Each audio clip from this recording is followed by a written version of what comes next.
What were you doing in 2012? Perhaps worrying about the world ending?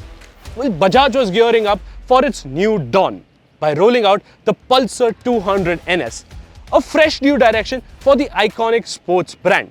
11 years in and the Pulsar NS still exists, more or less unchanged.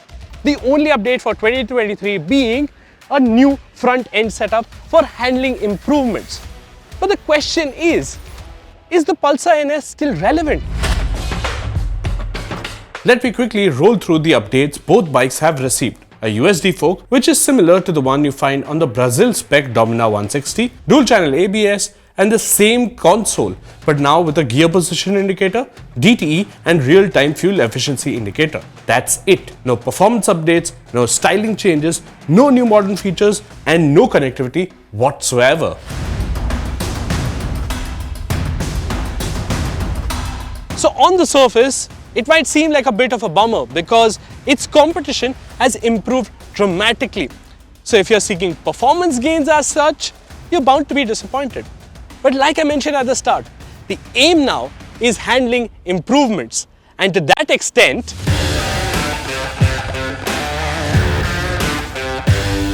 the handling improvements are evident because the NS200 we got to experience on the track, and it feels a lot more confidence inspiring. Especially the front end now feels lighter, so you can push the bike harder into the bends, and that's where the rear suspension now feels a little squishy out on the racetrack, so you might need to bump up the preload. However, in the real world, the ride feels quite pliant, you can filter through traffic very neatly, and since the whole package is very flat, you feel quite sorted on the motorcycle.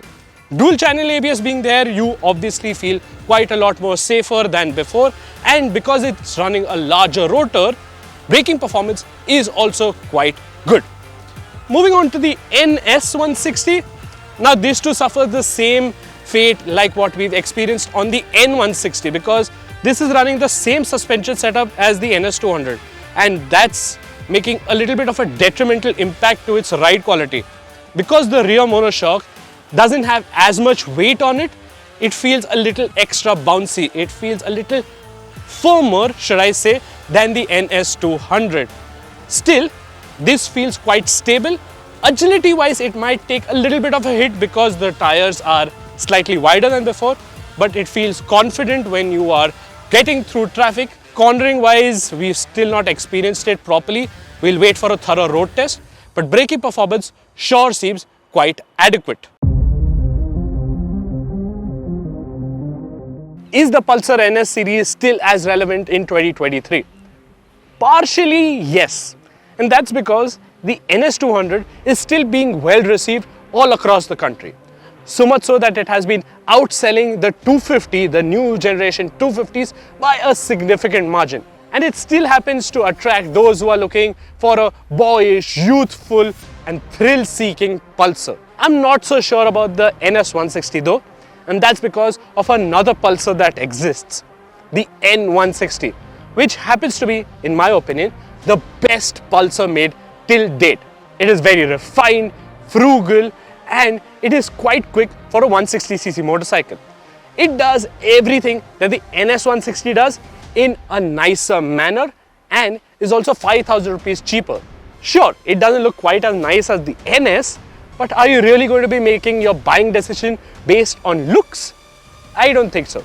So, the NS160's relevance in the Indian context might not be as much, but the NS200 still remains an important motorcycle in the Pulsar folklore. When will either of these get a major revamp? God knows. Perhaps soon enough, because the updated next generation small capacity Dukes are primed for a launch later this year or perhaps next year. So hopefully Bajaj follows suit and gives the NS also their much needed set of updates next year. But until then, this is the most exciting naked Pulsar that you can buy. Whereas that, well, you can just forget about it. What do you think about these two new Pulsars? Do let us know in the comments below. Don't forget to like and share this video.